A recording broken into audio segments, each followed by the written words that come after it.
Welcome back to the Uninkable Dads podcast, and we have a packed podcast for you this evening. Very exciting podcast. We have a set champs winner in the house. Where? There he is. He's done it again. So we will be asking a few questions of FPS Madness, getting him to take us through his deck list, his winning strategies, and find out a bit more about exactly how he grabbed that champion mat, and some tips for how you might be able to get one yourself.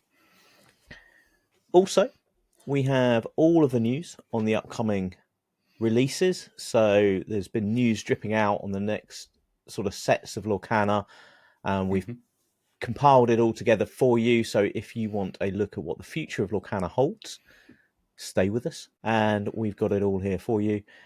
And then we'll have a look at some of the new cards from the new set, Fabled, which is coming out pretty soon. Yeah. So get comfortable. If you haven't already, do subscribe to the podcast. We put podcasts out once a week, and we'll keep you up to date with all the latest news, deck lists, and the text to help you win your locals or your set champs. But without further ado, I am joined by the man of the moment, the deserved winner of Chelmsford Set Champs, the Sultan of Spice, the master of mindset. It is FPS Madness. Yeah, see. I said in last week's episode we'll be standing there going like this, and here we are. There here it is. Yeah, congratulations. Thank you very much.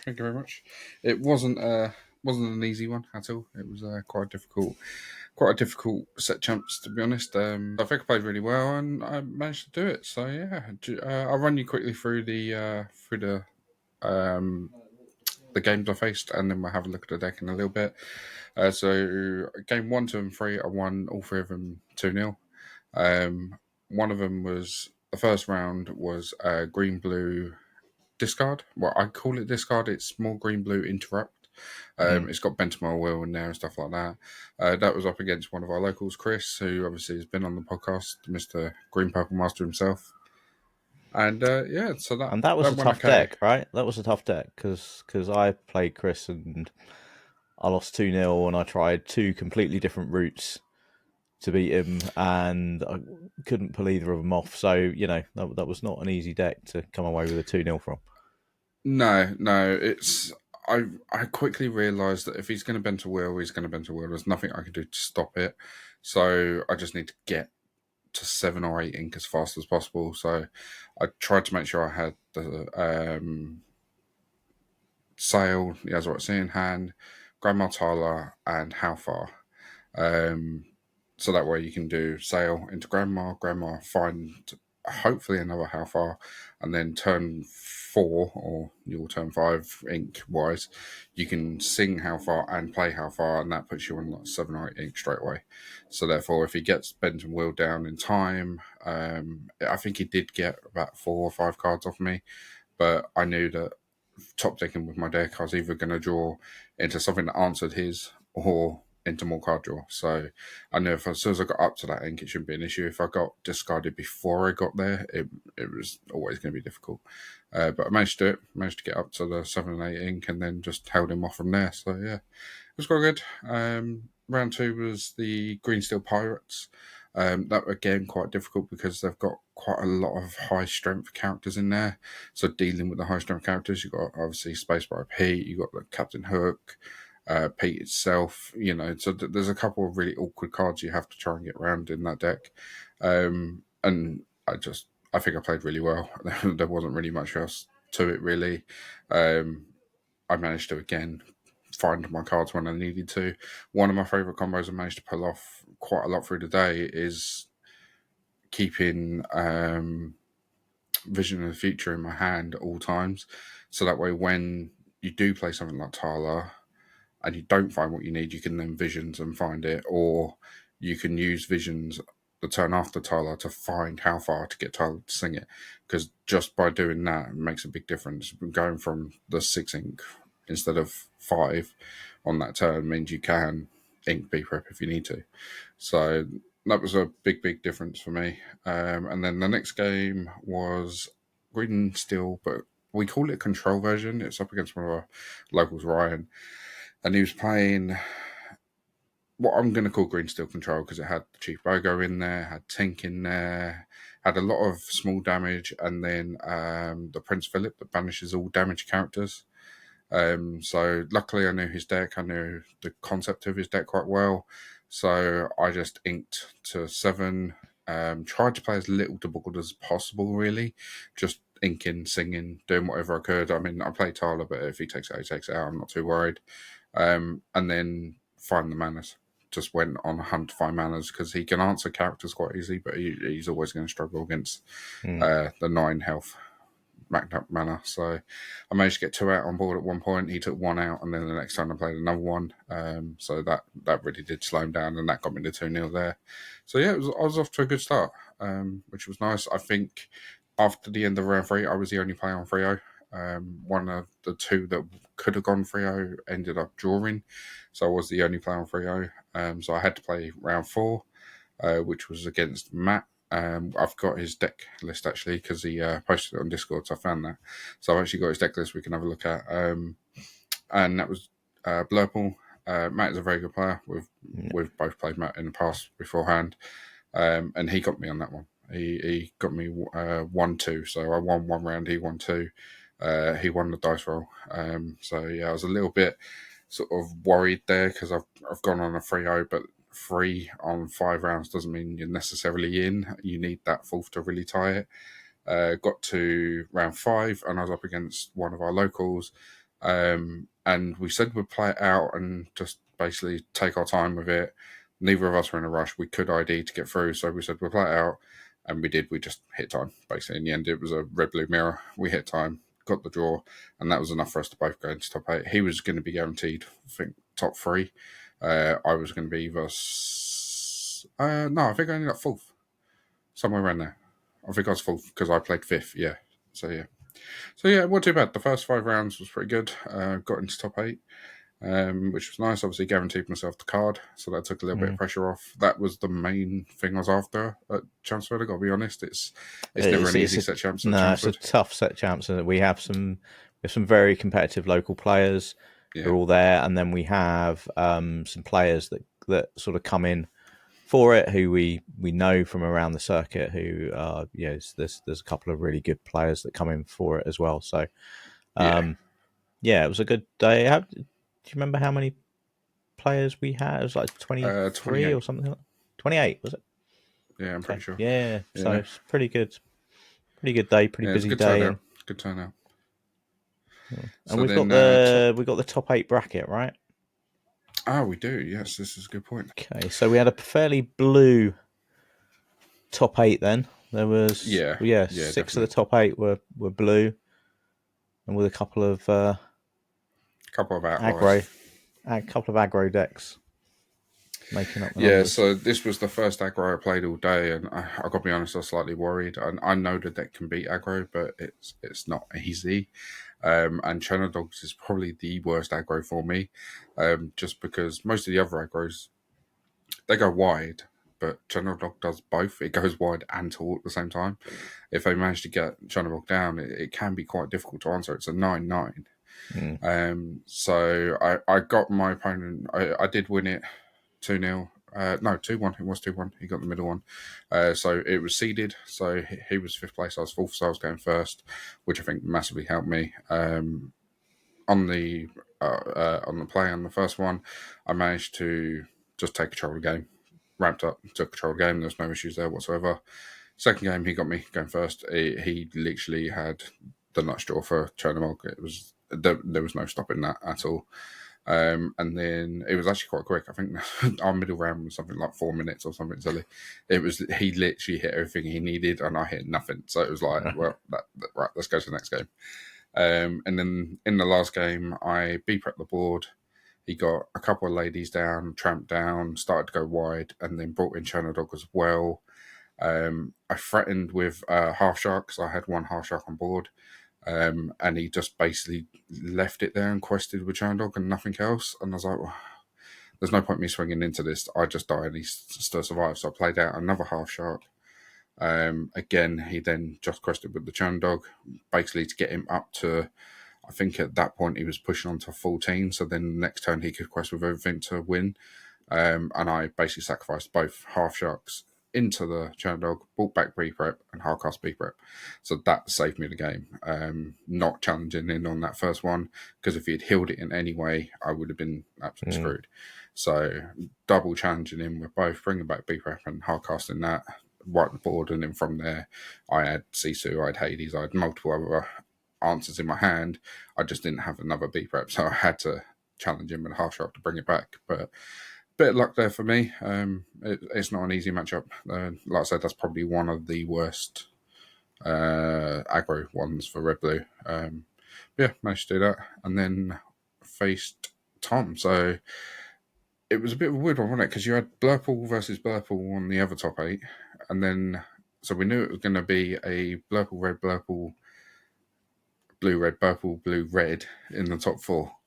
One point we thought it might be the 2 mirrors, but it didn't work out that way. No. Which could have been interesting. But yeah, so obviously Panos, obviously we've had on, he was the interview from Essex Card Show, and Matt is obviously who I played in the final. And then I played Tom, which is again another one of our locals. I knew he had Ratigan in that deck, so I basically held a B-Prep in hands at all times, because that is my only answer to it. I have to beat the prep report. Doesn't matter how wide I've gone, I have to. That's my only answer. Most of the time, you can probably let him challenge with it once if you've got something to challenge into it afterwards, but I'd rather him not get the quest off at all. So the first game, I can't remember which game it was. It was either game 1 or game 2. I think it was game 2. I basically very quickly realised that his card draw was massively outweighing mine in game 2. I had something like 4 or 5 cards in hand, and he had about 7 or 8. So I very, very quickly realised that this wasn't going to go well unless I could get him to commit. At that point, I actually had 3 B-Preps in hand, and the only way I could work out to get him to commit is to make him think I didn't have it. So if I could have quite easily just B-Prepped, let him fill the board, B-Prep, let him fill the board. But my only worry was that he would only put a couple of things down, and he was getting up there. He was on like about 14 lore. So I was like, I can only answer this 3 turns in a row, and then after that, I'm screwed. So I decided to do double Tyler to make it look like I'm looking for something. And I managed to pull him in. He then went wide. He basically played out pretty much his whole hand. I think he had 3 cards left afterwards. And then I B-Prepped, played a shark out on my next turn, or that turn. I think I had nothing to do both. So I think I played the shark out straight away. He then played a couple bits, quested, and I challenged him with the shark and brought B-Prep back from the discard to my hand. Obviously, I didn't need it. I had 2 others, but I wanted him to know I had it, because I didn't want him to go wide quickly and then me not be able to answer because I had nothing on board. So by it being in my hand, that slowed him down. He basically took a turn off to draw cards. So he did Finders Keepers and Friends and stuff, which then allowed me to get a half shot down, a mana down, and something else. And then from there, he would have to answer me instead of the other way around. So then from that point, I could start to control the game, and that got me the win. But yeah, it was a bit of a weird situation trying to make it look like you're looking for B-Preps when you had 3 of them in my hand, but it worked. There you go. Let's say master of mindset. Yeah, that's it. Yeah, this is. Yeah, I've got a couple of questions for in a minute, because I think I want to delve a bit more into this, because I think, there's one thing having a good deck, there's another thing knowing how to play a good deck. But yeah, I think in a couple of your matches, through the day, you were not just playing your deck, you were not just playing your opponent's deck, but there was a lot in terms of reading your opponent and trying to, work out their mindset, and as you say, that how you actually switch their mindset. How you get them playing the game you want to play rather than the game that they want to play. I gotta be honest, after that chance, I generally sat there and felt like that gift meme thing with all the numbers floating around like the Matrix, because I literally felt like anything I could do just couldn't be right. It was nice feeling. It was a nice feeling. But yeah, obviously Matt in the final, he played really well. Game one, I just made sure I kept outdrawing him, so I played Melon's cut bag. Basically, every single turn, I made sure I cycled the popsicle, kept my hand full. It was quite a long game. I think it was about half hour. Game one, managed to take that, and then going into game two, he seemed a little bit triggered. He seemed a little bit sort of on edge. He said And I sort himself after the game, didn't he? yeah, The first game didn't quite he go the felt way like the he deck wanted lost him in the it, game.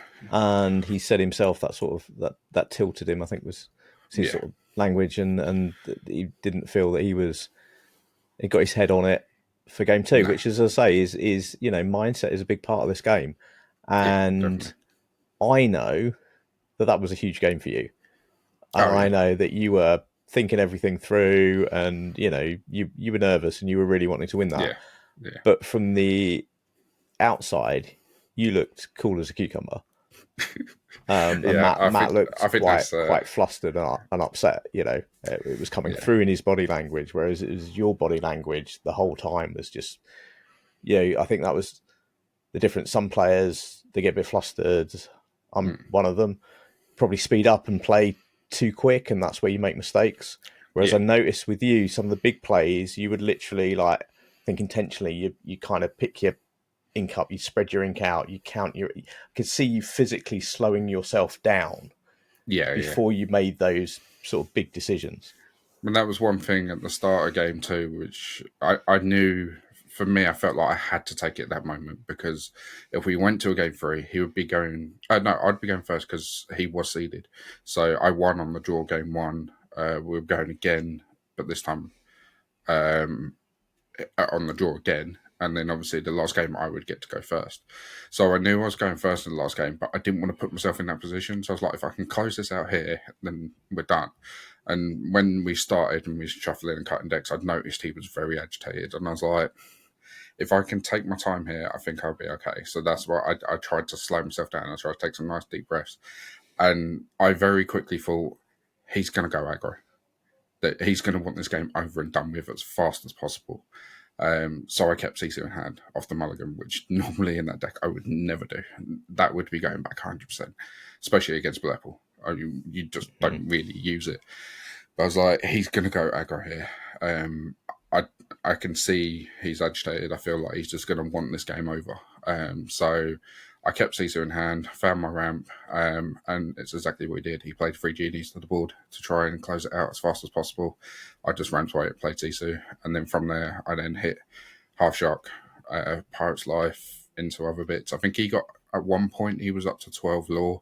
By the time I was on 14, he was on 0 again because I kept Pirate's Life in. I wasn't even questioning with Maui. I was leaving it upright and just getting everything else to sing Pirate's Life and stuff to keep him back, and then just challenge in, bring it back, and just do it all over again. And yeah, I think that really sort of put the pressure on because at one point he was like a good 10 law in front to then being a good 10 behind. Just meant that I could just sit back and just literally just play the cards I needed to. I didn't need to find anything anymore. It was just play the cards in hand, and eventually I'll take over that line, especially with the half shark on board. I just got to find what's the word? Develop brain into another action, and you've gained 2 or 3 law. So Yeah, it was an interesting final. It was one of those ones that, like you say, it was nice and cool up top, but inside I was just like trying not to over panic, and I was just trying to keep it cool. But yeah, I'm glad it come off. That was nice and cool. That's the years and years of playing poker. You see, sitting yeah. there like, yeah, You looked I've got a fully in winning hand control. here, and then inside you're just like nice and calm. But yeah. And any tips for anyone? So anyone who's playing set champs and stuff. I mean, where does I guess the question where does that come from? So I know you've played other card games and things. You say Mm-hmm. we play poker and stuff.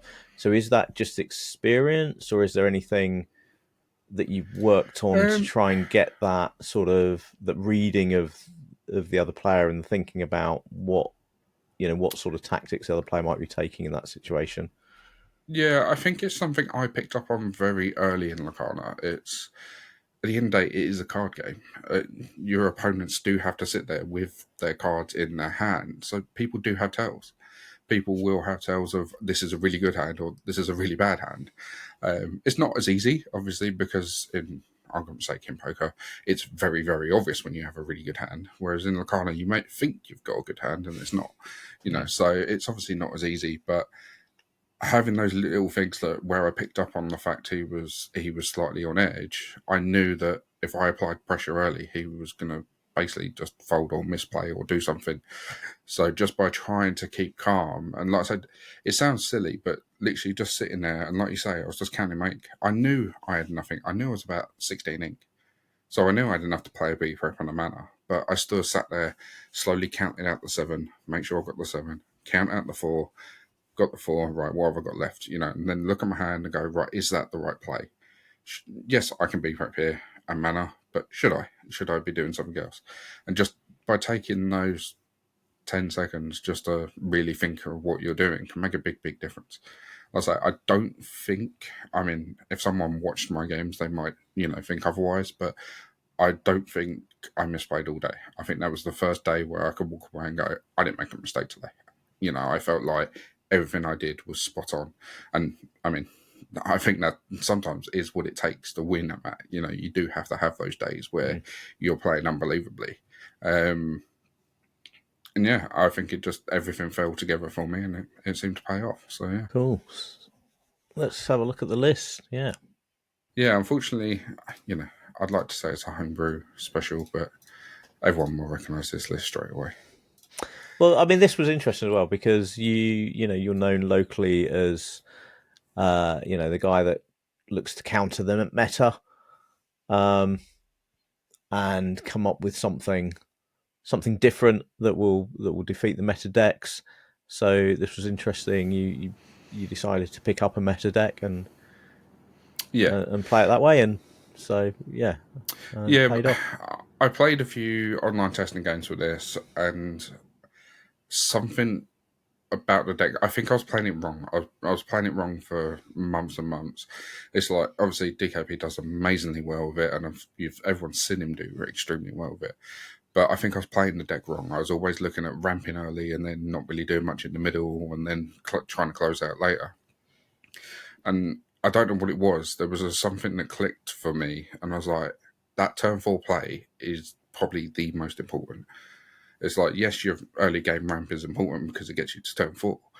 But at turn 4, if you're not doing something with the fact you've ramped, it's kind of pointless. Like, your turn 2 ramp has kind of been non and void. There's no point doing it.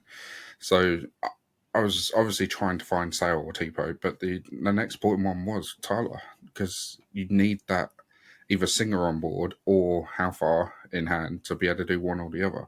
And being able to find that really changed the deck for me. It was like, I wasn't looking for that previously on Mulligans. I'd always be like, oh, I must get a pop score, or I must find a turn 1. It was like, I think there was a couple of games over the weekend where I actually mulliganed away the pop score because I didn't have the Sale Tyler combo. So if I don't have Sale, Tipo, or Tyler, all 7 are going because I need to find that. The chances of me bricking in this is very unlikely. You've only got 12 uninkables, no, 13 because of carpet bag. So it's a little bit higher than I'd like it to be. Preferably, you'd want to get rid of some, but 4 of them are how far, which is I want that on turn 4. So yeah, there was something that clicked with it on testing, and I went, do you know what? I feel like I'm playing this really well.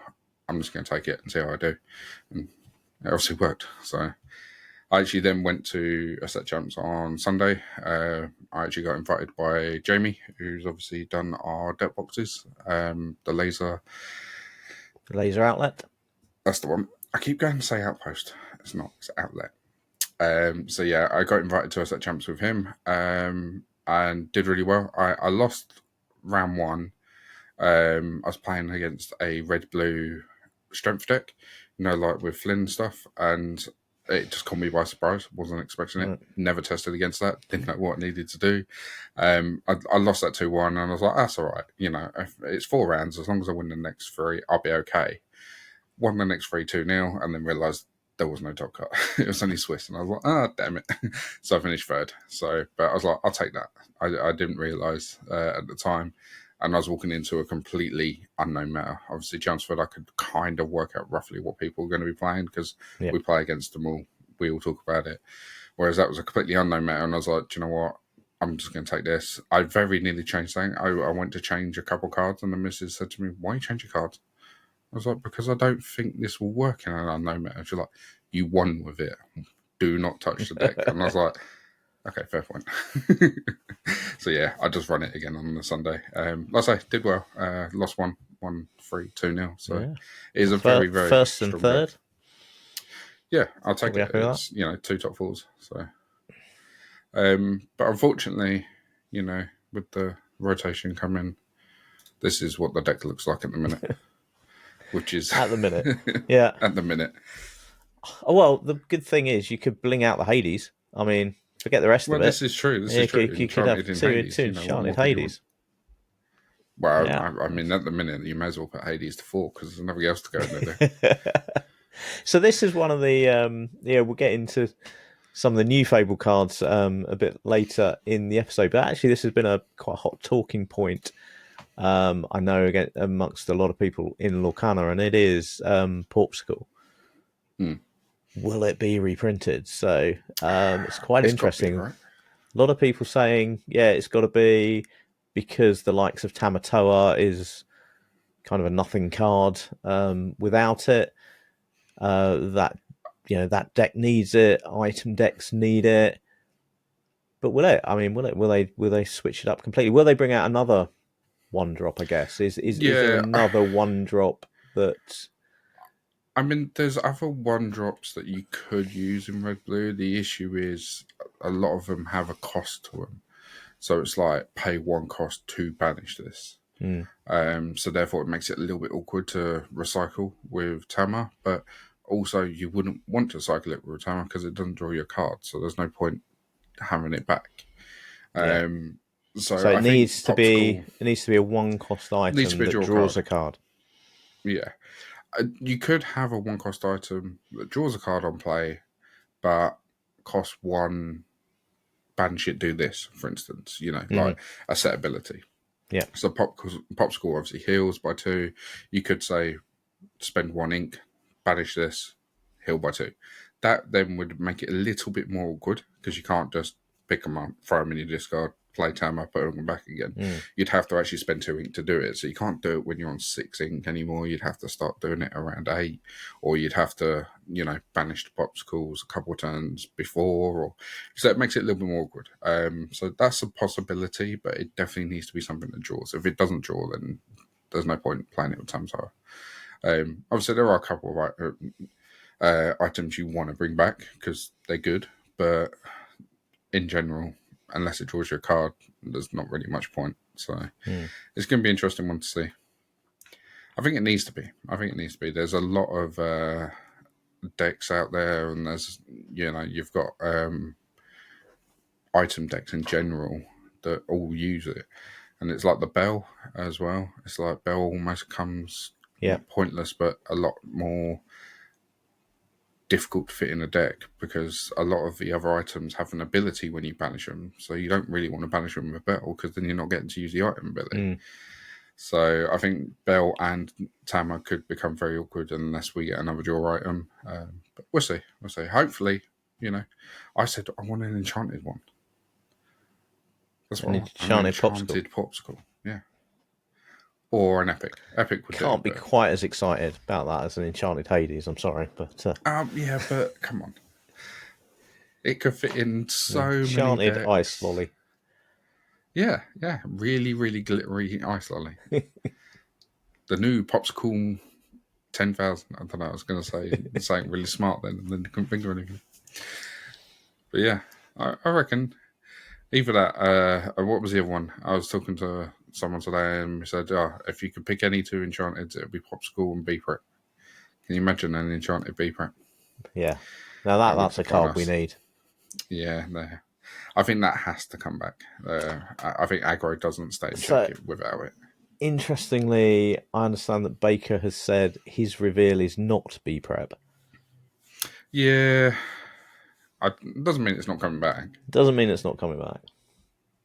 But they're I not mean, giving it to Baker. Pirate's Life was announced by someone else, and it could have been DKP. So yeah. But I mean, really, would you give B prep to anyone else? I suppose After a unless they want starring to role reveal at it the themselves, Worlds. Yeah, they could reveal it themselves. I or guess he's double bluffing us. Yeah. He'd be like, "Oh yeah, no, it's not B prep. It's not B I prep. fooled you all." Yeah, it's the new B prep. It's Yeah. now 6-cost thinkable. I'll say this is what we want. But the thing is, we had a conversation as well at locals. It's the whole thing of you do have songs that are on characters, right? So you got Hades. Yep. Hades, when you play it, puts something in the inkwell. You got Let Go. Let Go, you play, put something in the inkwell. So what's the body that's going to have B prep on? Are we going to get a 9-cost Scar that when you play him wipes the board? I mean, it's basically a song because by the time he's on board, he ain't doing anything. But the point is, you get to choose. That would make more sense. You put it on it costs 7, but you pay 2 extra ink when playing it to wipe the board. There you go. Yeah, that would work. New card, so no one could say B. Although if it wipes, could it wipe the board but survive itself? Because that'd be too broken. Yeah, but then if it wipes the board, it's 9 ink to wipe the board. It's too late, isn't it? Yeah, and also I can't then play 2 half sharks and B prep to win the game when I'm 2 off. It doesn't have the same feeling, That's always really nice when you're like, yeah, I've got 2 half sharks. You do that like a couple. B prep. I did, yeah. A couple of times, weekend. Yeah, I was 2 off and 4 off. Quested with both half sharks and then B prep the board. So yeah, it's a nice way to go out, Yeah.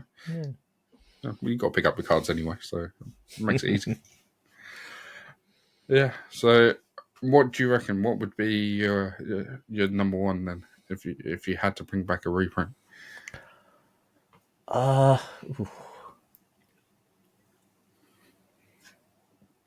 Yeah, I guess it's B prep. I want B prep, and I want an enchanted B prep. It's either that or the bounce package, but that's a lot of cards. So if we're talking about a card, yeah, B prep. Fair enough. Yeah, I think after the weekend, mine would be Tyler. I want Tyler back. It's just too consistent. Yeah. That and How Far. If I could get those 2, I'll be happy. So there you go. Maybe DKP will announce those 2 together. Maybe. Yeah. Maybe. It's interesting, isn't it? As you've shown, there's not much of that deck remaining, and it has been. It's been at the top for so long. So we've been debating how much Fabled is really going to change the meta, and it might change it very, very significantly. Yeah, I mean, just as a quick look, anyone who obviously doesn't play the deck or hasn't looked massive amounts into it, we are losing a lot of it. So you lose Goofy, Tyler, Maui, Sisu, Develop Your Brain, How Far, B Prep, Phytosphere, Popsicle, and MacDuck Mana. So and that's some big losses. McDuck is a huge, massive right? hit as well. Yeah. So I mean, like I say, it's kind of nothing without it all. The Maui works so well off actions, and we're losing pretty much all of them. So, yeah, as you say, Tamatoa would. It survives, but without Popsicle, there's no point to it, really. No, and it's kind of awkward as well because half of the game plan with the mirrors of red, blue and stuff is you just try to go a little bit wide, get them to be prep, slap down the mana, and if you can't do that, you risk, I'm going to go wide. You're going to be prep. Well, let's just start again. Let's just start building this back up again. Oh, look, be prep. Let's build this up. So I can't imagine what that deck really is going to be. I tried to build it with the actions that we currently have. Obviously, nothing that's new release, and I don't like it. I looked at it and went, I'm not playing that. I think there was one card that I thought, Thievery works. They lose one, you gain one. It's like a small pirate's life, and I'm like, it just looks wrong in the deck. It's like I can't even do it. So Yeah, talking about obviously Fabled, should we check out a few cards? Yeah, well, just before we do that, I think let's just run through the upcoming sets because Hmm. that might put it in a bit of context, and then we'll get into Yep. the Yeah, new makes sense. cards from Fable. So some of this is news that's already out, so you may well be aware of it. Some of it is stuff that we've had quite recently, but I thought it'd be just useful to run through what we know about upcoming releases. So I'm going to cast us into the distant future to start off with, Hmm. and we're going to go into Q2 of 2026. Pixar joins Lorcana. Now, we knew that a Very, while very back. excited for that. Yep. But what we now know is that Toy Story will be the first Pixar franchise joining. So we've got Buzz Lightyear, Woody, and Friends. Yeah, see, with Pixar, is this going to be Pixar in general? Is this going to be like loads of franchises all in one set? Or so Oh, you see what I mean? It's like when yeah, they say Pixar's coming, is it going to be a Pixar set? So sets. therefore, all the cards in it are Pixar, or is it just Toy Story's joining, and then in a couple months later we'll get something else? Yeah, so I don't know. I must admit, I'd interpreted it as it will start joining. So Toy Story Okay. will be the first one, and then you'll get another like Pixar franchise later on. But it could be that we have a Pixar dominated set in Q2. Yeah, that's Absolutely, because we that's don't know that's much uh, about it as yet. that's how I envisioned it. So I'm hoping. I'm hoping. Obviously, for anyone who didn't see it, this is the image they released, um, showing us that it was coming. So yeah, I think that's the luminary thing up there, isn't Well, it? the Great I Illuminary, think yeah. We've got so. Yeah. Buzz and Woody in there. So, yeah, So, yeah. very cool. Not too much information, but there's a bit of information there. There is. And then before that, so Q1 26, we have Winter Spell. So that is going to be set 11. So we now know the name of it. It is a winter themed, snow themed set. We've got Stitch there, and I think it's Angela. Angel. Stitch's Angel. There you go. Began with A. Well, close. You know, Calhoun, Callahan, Angela Calvin Angel. Callahan. You know. Well, Um, no, we've started it already, have we? I play Angela. You doing what? yeah.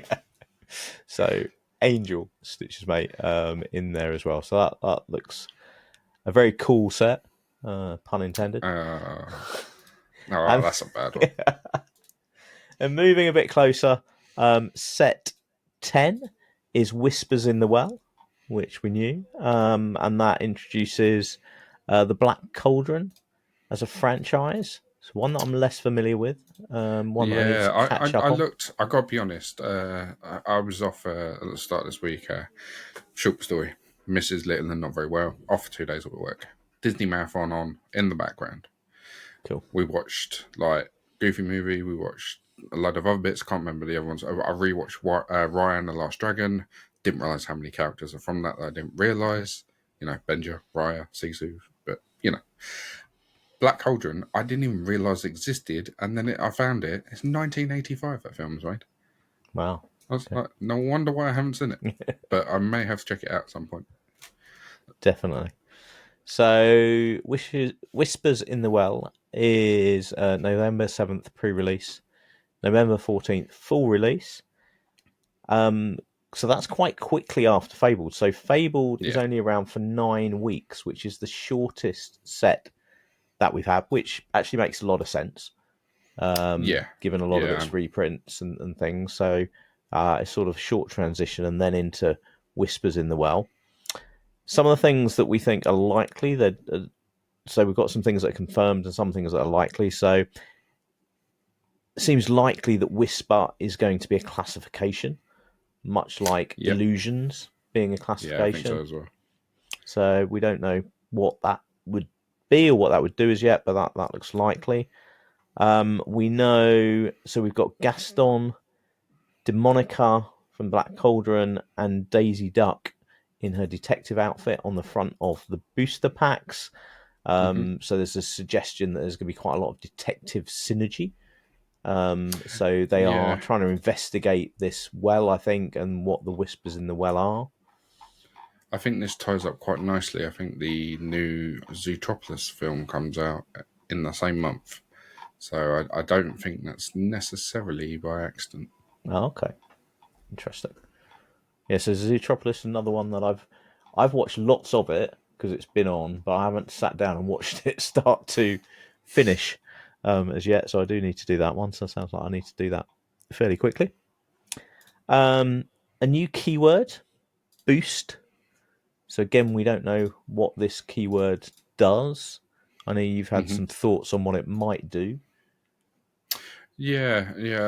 A few people have zoomed in on the side of the packs and stuff, and there's some of them say something along the lines of when this card has another card underneath it, but it doesn't refer to it as a shift. So I think there's a potential you could possibly stack whispers, and then you could boost the character via the whispers potentially. Obviously, no one knows. We're all speculating at the minute. Yeah, it looks like that could be quite an interesting one. And then the last piece that we do know is we are getting Goofy Emerald Champion. So this is an Hmm. emerald card, and the key thing about it is it has two abilities. Both of those abilities target emerald only cards. So this is the first time that we've had any ability that speaks to an ink color. So the likelihood is that if we've got Goofy Emerald Champion, then we're going to have an Amber Champion, an Amethyst Champion, a Ruby Champion. Yeah, So one for each ink color with abilities that benefit that ink color. So yeah, yeah. support for mono decks, possibly. Yeah, not necessarily mono deck. I don't think you'll ever really see a mono deck because there's there's always something you could compare it with. It's like if you built a solely green deck, it's like why not throw a couple of genies in there for the card draw? It's you're always going to have another color, I think. But the fact of this gives all your characters in Emerald Ward is broken. If you imagine, it's hard to imagine, but if you put that into this current set, given Diablo Ward, for instance, you know, given Ursula Ward, given there's so many cards that it could be really, really good on. So we'll have to wait and see. I'm excited to see what the other ones are. I've taken my guesses. I put it in our group chat on what I think it is. I think Steel's got to be Resist. So it'd be interesting there to see if I'm right with that one. But yeah, it's going to be, it could really mix up the game. So Yeah. And then obviously Fabled coming up fast now. So 29th of August mhm. pre-release, 5th of September general release. We know there are 33 functionally new cards coming out, and we've got some of those to look through shortly. 171 reprints. But what we now know is that some of those reprints are shifts in rarity. So we've seen some legendaries that have been downgraded to super rares.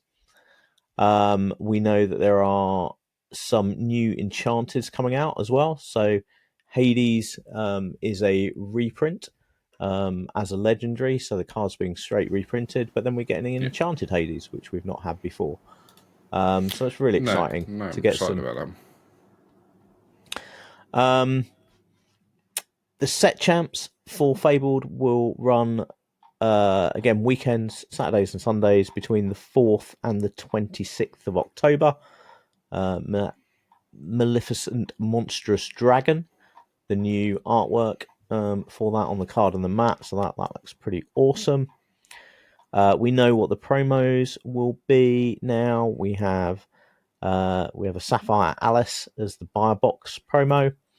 Got an Amber Queen for pre-release events, and then I think this is really exciting. The League promos. We've got Curse Merfolk, Strength of a Hmm. Raging Fire, and Sisu Daring Visitor. Yeah. I mean, this is the first time I think that we've seen League promos where all three of them are very playable. Oh yeah, I definitely, mean, that's definitely. absolutely phenomenal. And I understand that Ravensburger have said that this is something they kind of intend to do going forwards, to try and lean into the more playable cards as promos, Yeah. which is great. It's a great way to get hold of them. I mean, Strength of Raging Fire is not a cheap card. It's No, it's because it's about become 8 or 9 popular. quid at the minute. No? Yeah, so the fact that people will be able to pick these up just by playing at their locals is great, and the fact that you can start to bling out your deck because these are cards that are already being used. We've also got some Magical Places promo cards coming out, and the first one is Belle, the blue Belle.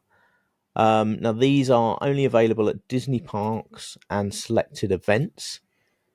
So Belle Accomplished Mystic was a foil Magical Places promo card that was available at Gen Con. And that was available through Collection Quests. And have you seen the Collection Quests? Yeah, it looks really cool. I quite like the idea. I think they're also doing it on the cruise line Right. as well, or the cruise line got their own one potentially. But yeah, it's basically I like the idea. It's a lot of them is like commons and uncommons, but they basically, from what I gather, is you basically get I'm going to call it a bingo card. It's a quest card. Basically, yep. Find these cards from this set sort of thing, and then you go around and trade. Most of them are going to be common and uncommons. They might go to rare, I'm not sure, but most of them are going to be common and uncommons. You just basically go with people who are opening packs. You just trade up and see what you can get. I think it's such a cool idea. Yeah. So really Yeah. good for just the social side of things as well. So at Gen Con, it was like a side event. So you came into the room, as you said, you got given a card that had 6 cards from the set printed on it. They were the 6 cards you had to find. You got 1 booster pack. You opened that booster pack. Obviously, if you hit any of those cards, you kept those, and then you walked around the room and traded up. And if you could get your 6 cards, you handed them in with your bingo card, and you got your Belle Accomplished Mystic promo.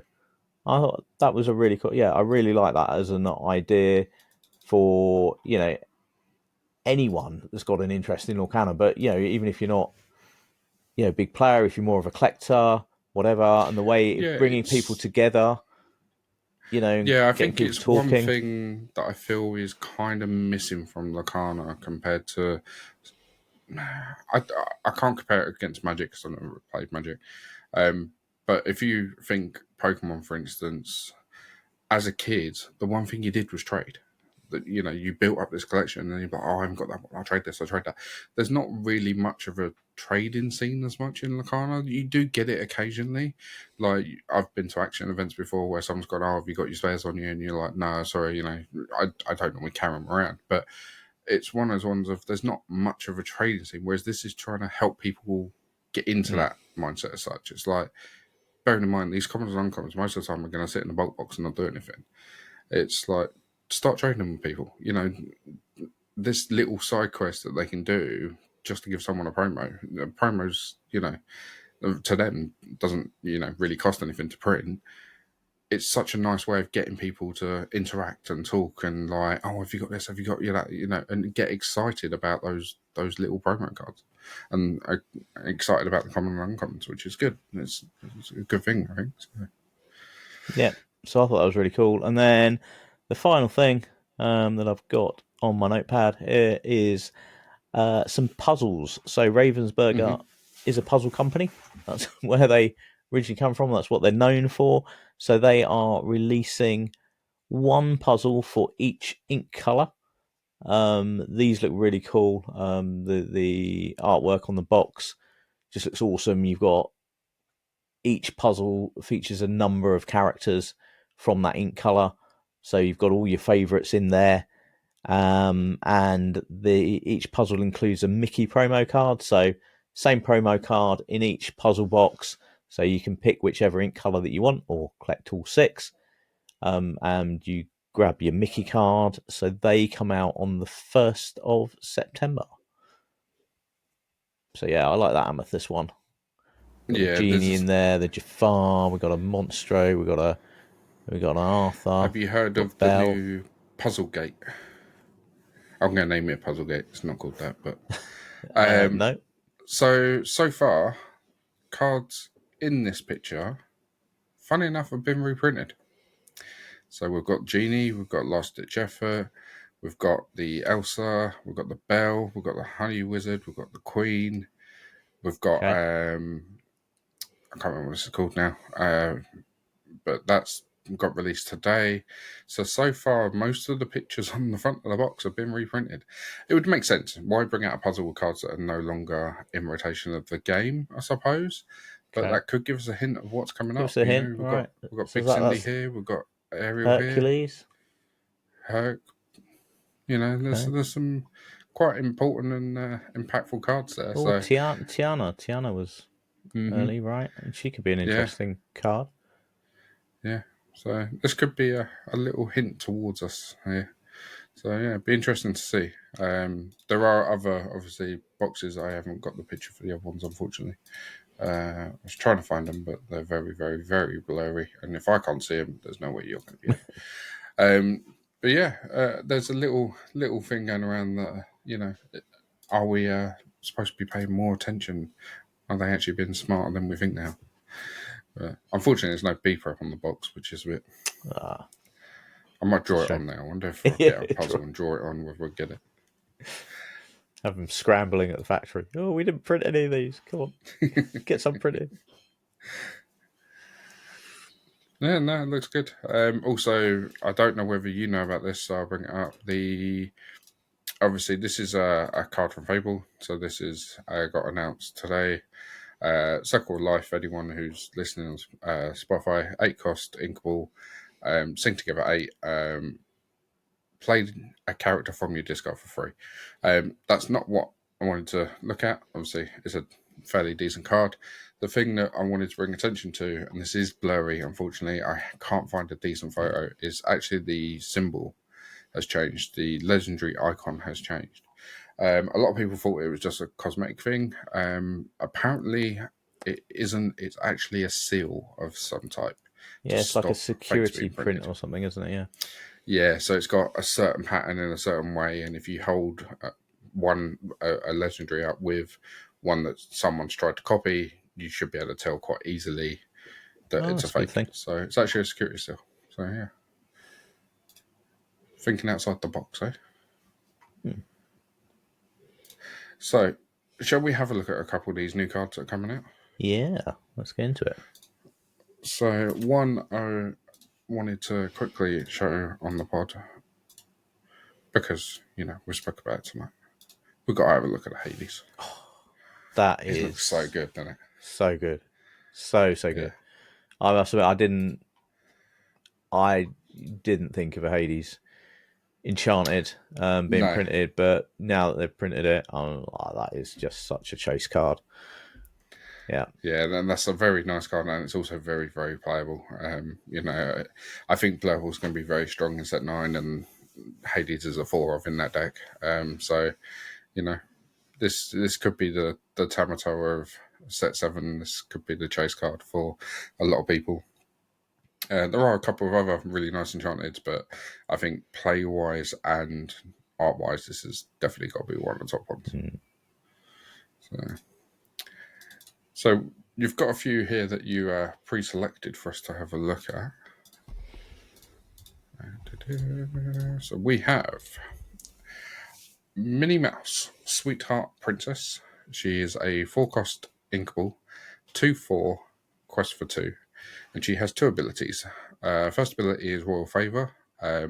Characters named Mickey Mouse gain support, which is quite nice. There's quite a few Mickeys, so I can see that working quite well. You could have like a Mickey chain, you can have like 7 of them and quest of each one, and the end one ends up with something like 28 power or something.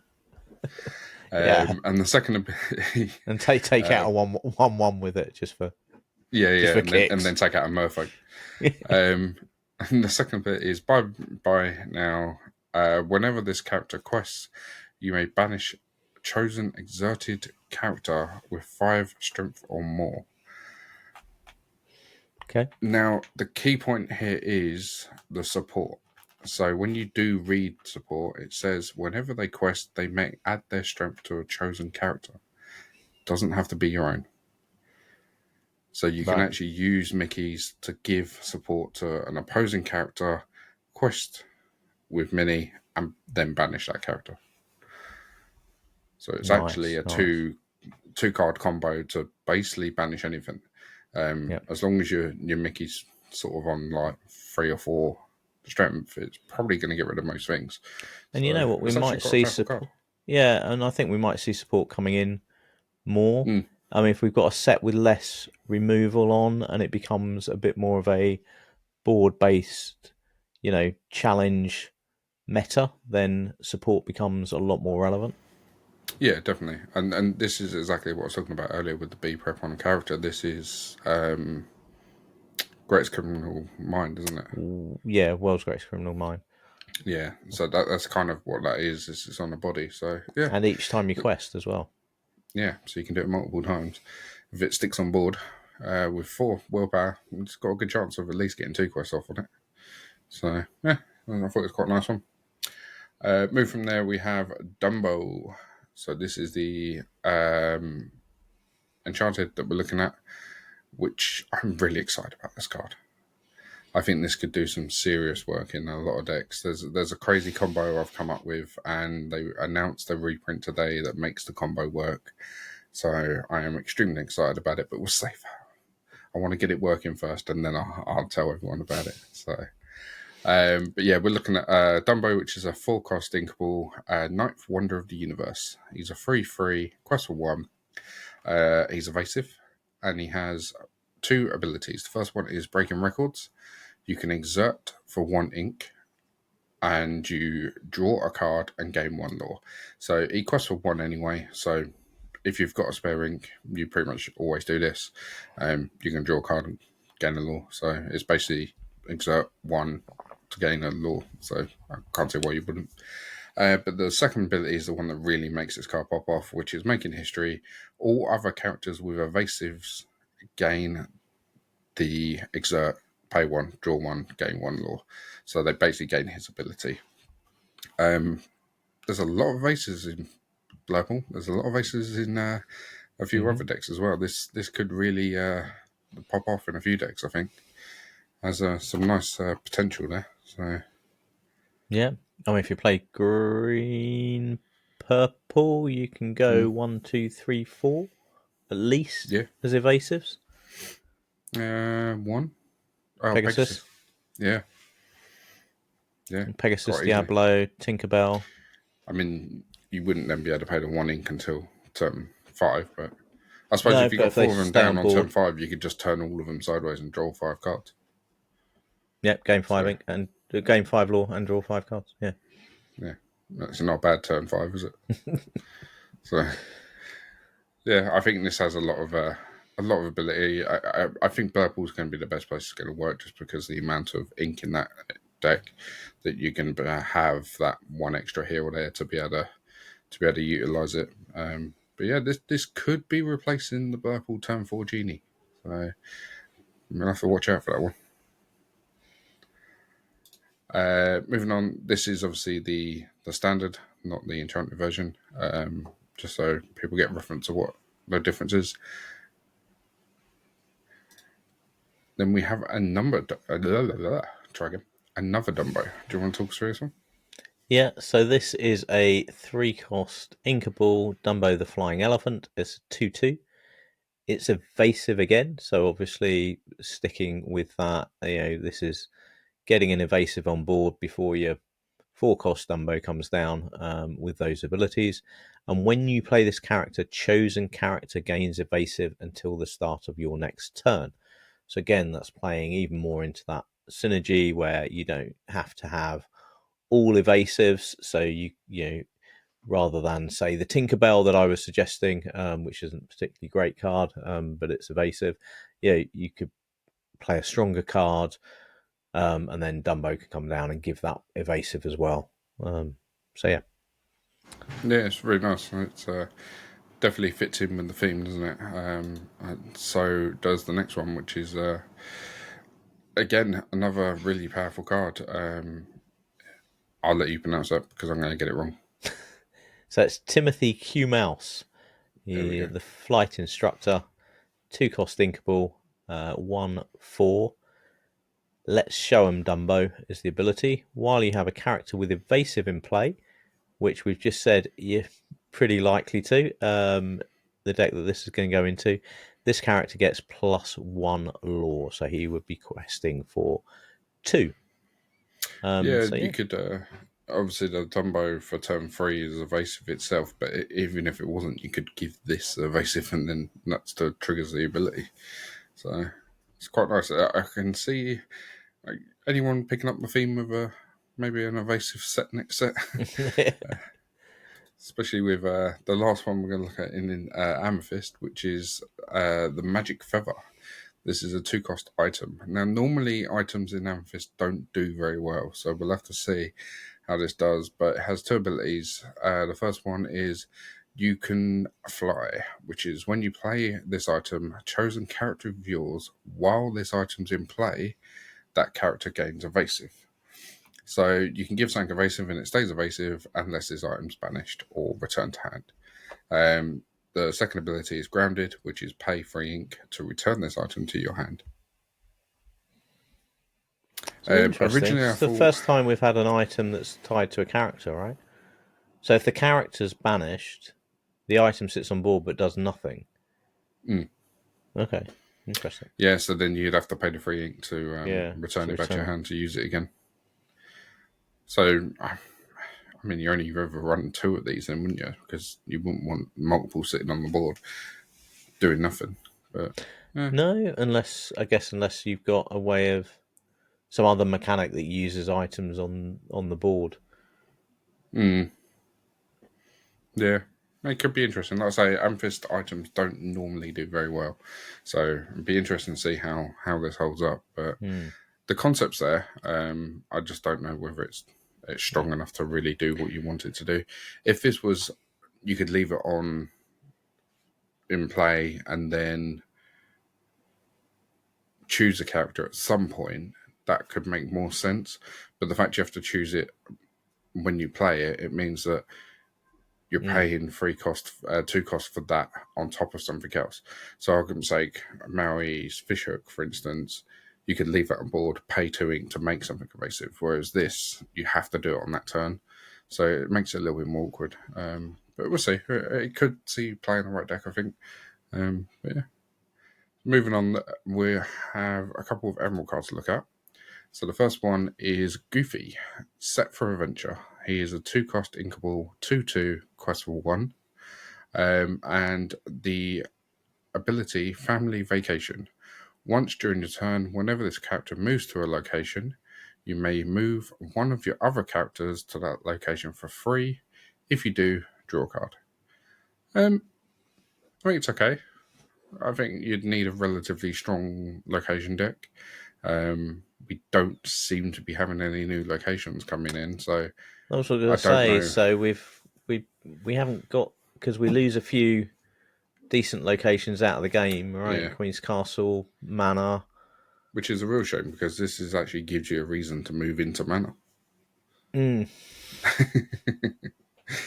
Actually, a reason to move to the Manor, unless we are suddenly going to get some location. It seems unlikely, doesn't it? Because there'd have to be, they could be reprints.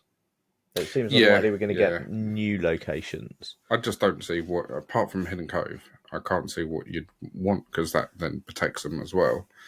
Unless you're playing green-red, which then you could do Jim Hawkins. You got a few locations there, but again, a few of them are going to need to be reprinted. So it's one of those cards that could be good in the future, but at the minute, I don't really see. I could be wrong, but we'll have to wait and see on that one. Do you want to read Max? Yeah, I love this. So we've got Max Goof, Rebellious Teen. The artwork really fits that. He's flying about on a skateboard. Love the art on this. 3-cost inkable 2/2 quest for 1 with the ability Personal Soundtrack. When you play this character, you may pay 1 ink to return a song card with cost 3 or less from your discard to your hand. So yeah, so I guess I think it's quite nice green steel. In fairness, green steel, also green blue potentially. Get back your how far?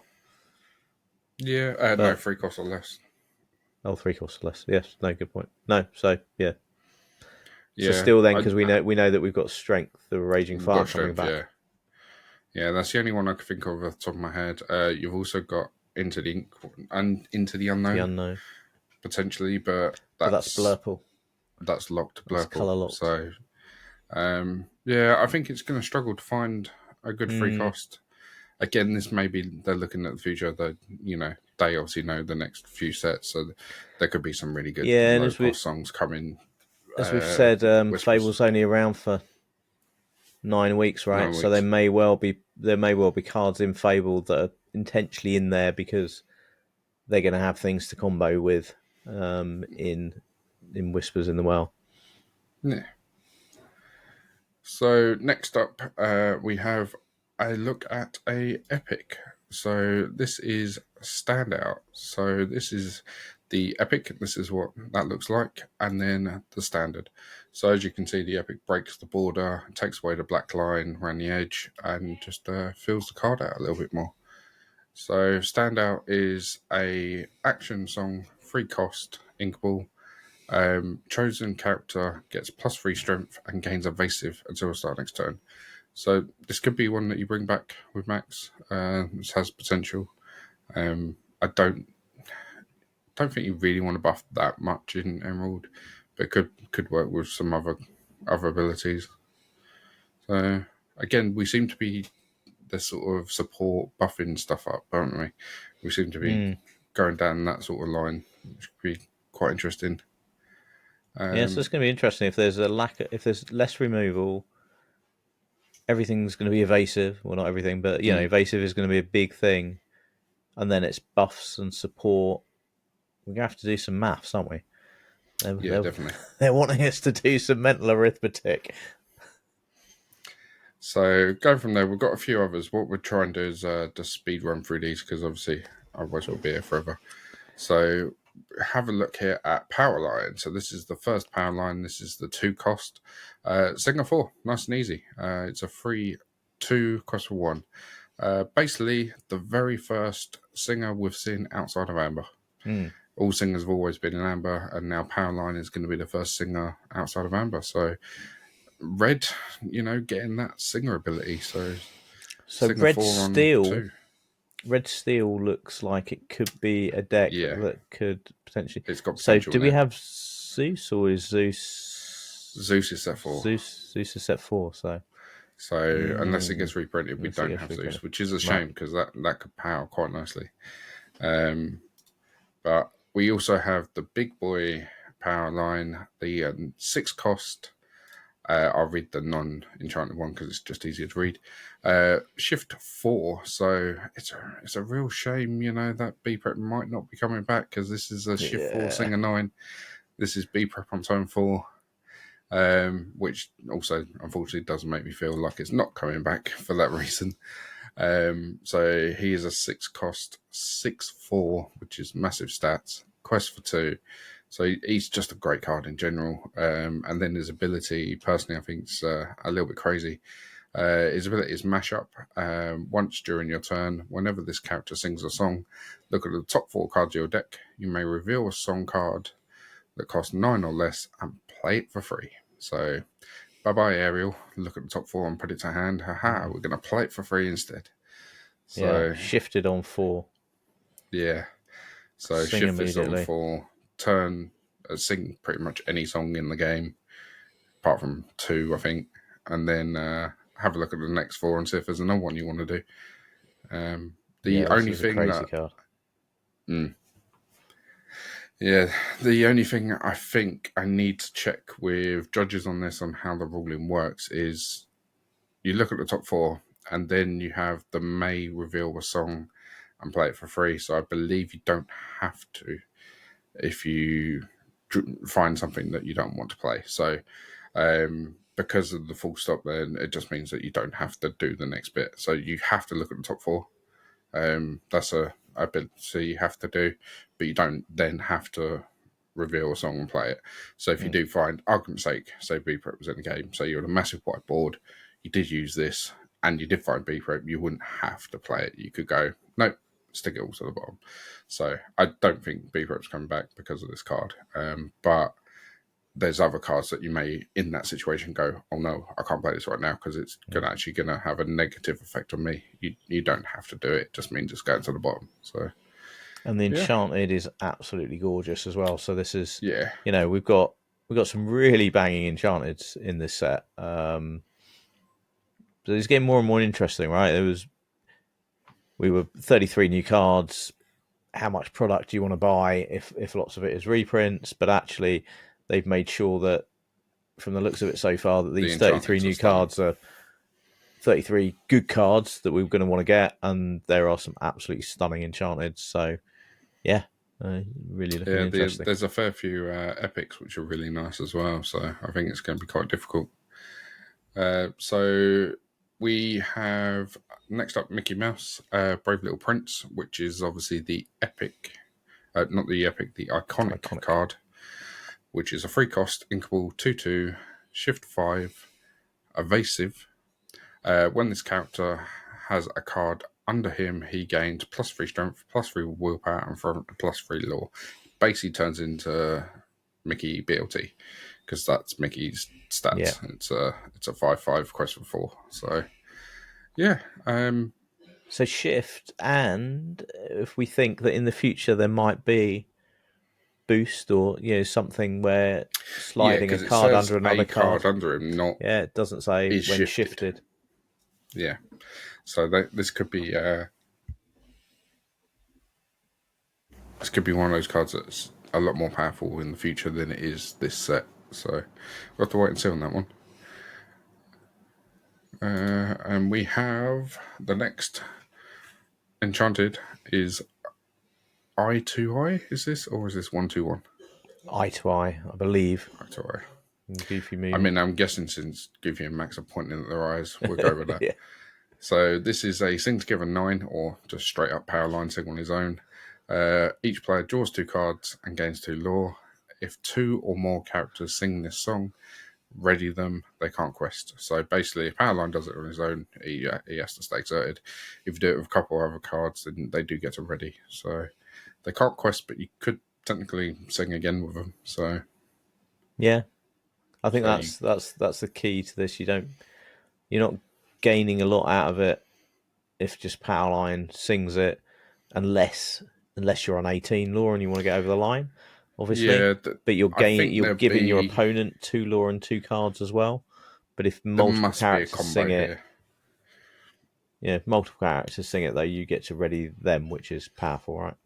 Yeah, there's going to be a combo here somewhere. There's going to be something that if you do a certain, well, you got, argument's sake, the Lilo, you pay a certain amount of actions, you play this for free. So that would help with this. So yeah, we'll have to wait on that one again. Another card we think is going to be better in the future than it is now. Then we have Mulan. So do you want to take us through this one? Yeah, so this is continuing the theme of absolutely banging Enchanteds. Mulan, Considerate Diplomat, 5 cost inkable, 3/5, with the ability Imperial Invitation. Whenever this character quests, look at the top 4. Top 4 cards of your deck. You may reveal a princess character card and put it into your hand. Put the rest on the bottom of your deck in any order. Questing for 2. So some princess support. We've also seen the Moana reprint, which supports princesses, allowing them to be readied. So yeah, I think this is definitely got a chance. And to be honest, the first time I read this, I missed the princess bit and thought this was broken. I was like, oh yes, it's a Tala, but turn 5, quest for 2. Oh no, it's not. Scrap that. Princesses only. I don't think my half shot counts as a princess. I mean, he could be a princess if he wants to be, So next up is Cruella de Vil, Style Icon. She is a free cost, uninkable, 2 free, quest for 1. She has 2 abilities. One is out of season. Once during your turn, whenever a character with 2 cost or less is banished, put the top card of your deck into your inkwell, face down, and exert it. Quite a good ability, to be honest. You banish something of your opponents, you get to ink a card. Sounds or good to me. something of your own as well. It just says whenever a Yeah, character. So if you were that to is be going to able be a to, little bit more difficult due to her second ability, though. So her second ability is during your turn, each opposing character, 2 costs or less, gets -1 strength. right. So that is going to be harder to Mm-hmm. do. They need to be a 2-hit, you a 1 willpower. It's possible, but it's going to be more difficult to trade. I think they've actually put the second ability on there to help with that. Balance It's that quite out. nice. Yeah. I quite like it. Yeah. I'm glad this has come out now and not while Sisu's around, because that could be extremely dangerous. But yeah, no, I like it. I do. I think this has got potential. It's a ramp that potentially Blue needs, but I don't know whether it's enough. We'll have to wait and see on that one, I think.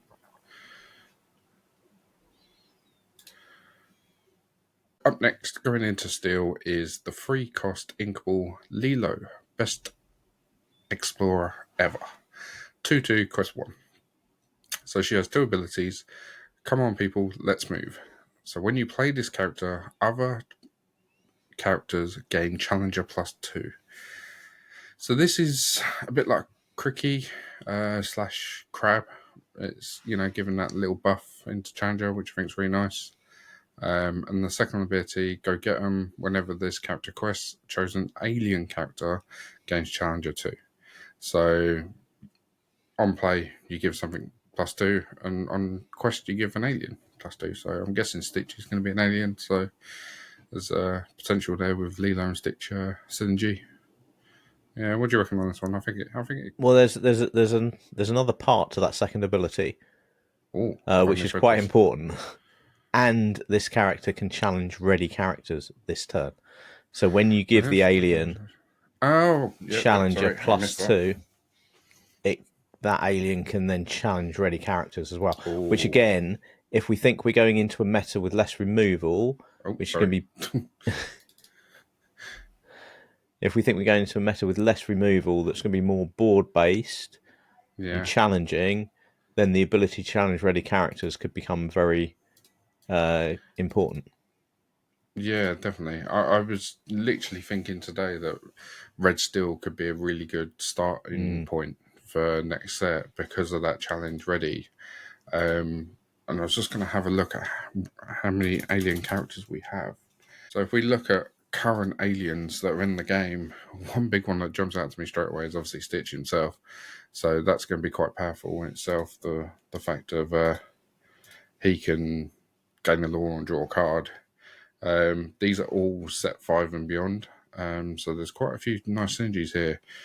John Silver, once he's on board and done with, he's all right, but his playability's gone. Whereas if you can give this +2 and challenge readies, that's a 5/3. So that's quite nice. If we sort these to make it easy Well, go on, sorry. I say that Nathaniel Flint, right? So that's always been he's been the slightly worst Mr. Smee, Yeah, because you can't play this character unless an opposing character was damaged this turn. But if you can get him out on 2, he would be able to then challenge once that Lilo comes down. yeah. Challenge, you get the extra strength to challenge something that's ready. So he could become quite a relevant card.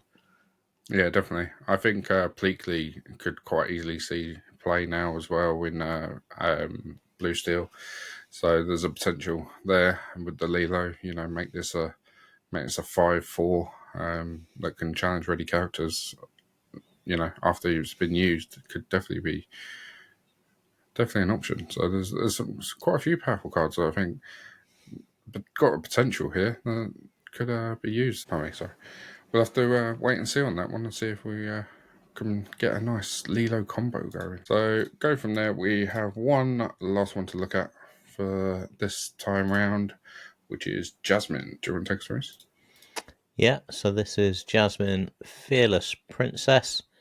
So she looks like she's pole vaulting over a river of some kind.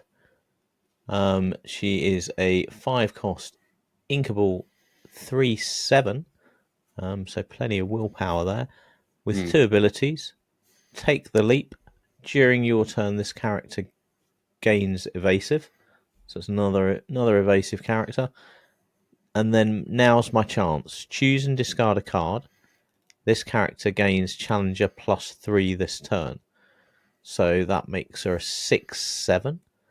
This is Monstro here. Yeah, 6/7 Doesn't evasive.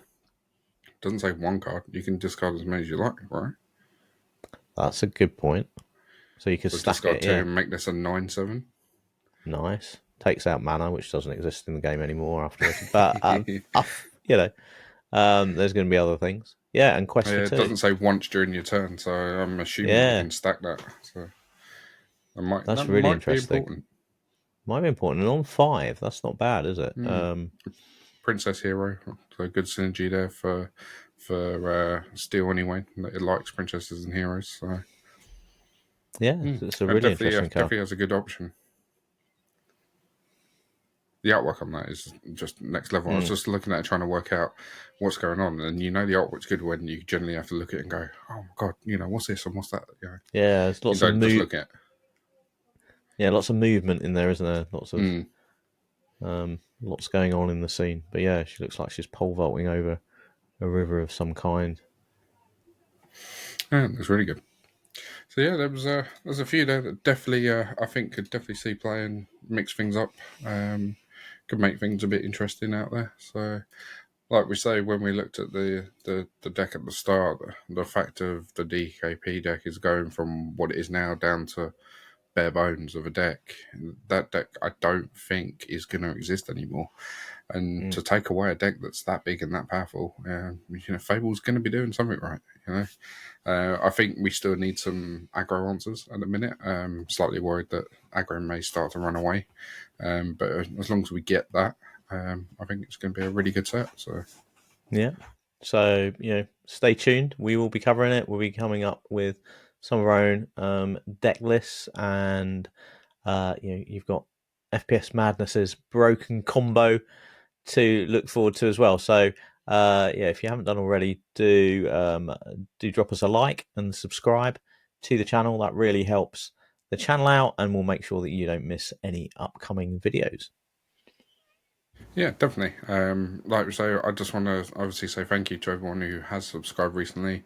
We have gone from a couple of episodes ago asking everyone to get us over that 200 mark. We've broken 250 now, so it's really starting to pick up. So thank you for everyone who does like and subscribe. It makes a big difference. So, but yeah, I think that is it. Anything else? Yeah, we've got the flavor text game. Oh, see, as if I'd forgotten. You know, yeah, of course not. Just keeping everyone on their toes. That's it. I need to see if you're with me. See if you've remembered. Because currently I can't remember what last week's was. So while FPS Madness remembers what last week's flavor text was, do drop us a comment. We'll give you a shout out if you'd like a shout out for how you've gone on with set champs. Doesn't have to have been this weekend. If it was earlier on in the set champs season, and you've won a mat, you've won a Jafar, you've just had a good day out. You've, like me, got given a curly whirly chocolate bar by a 10-year-old who's just beaten you in round 1 of set champs. We're very happy to give that shout out. Made my day. To be honest, I mean, losing round 1 didn't overly make my day. But being given a chocolate bar as a consolation prize absolutely made my day. So yeah, if you at least it wasn't before. I mean, if it was before the game, was that count as bribery? So yeah, do leave us a comment. We'll be very happy to give you a shout out. If you've got any questions for us, drop them in the comments below as well. Nice. So as always, it's time for the flavor text game. Cue that in. I hadn't forgotten or anything like that.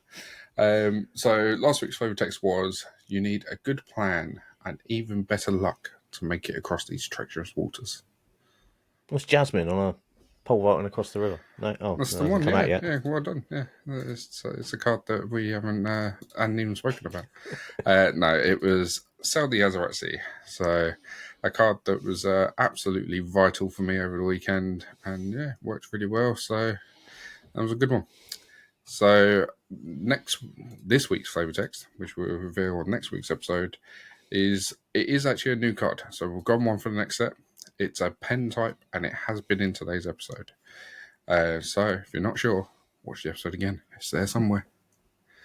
You can't like it twice, unfortunately, but you could leave 2 comments. So, and the flavor text is: "Stick with me, kid. We'll fly all the way to the top."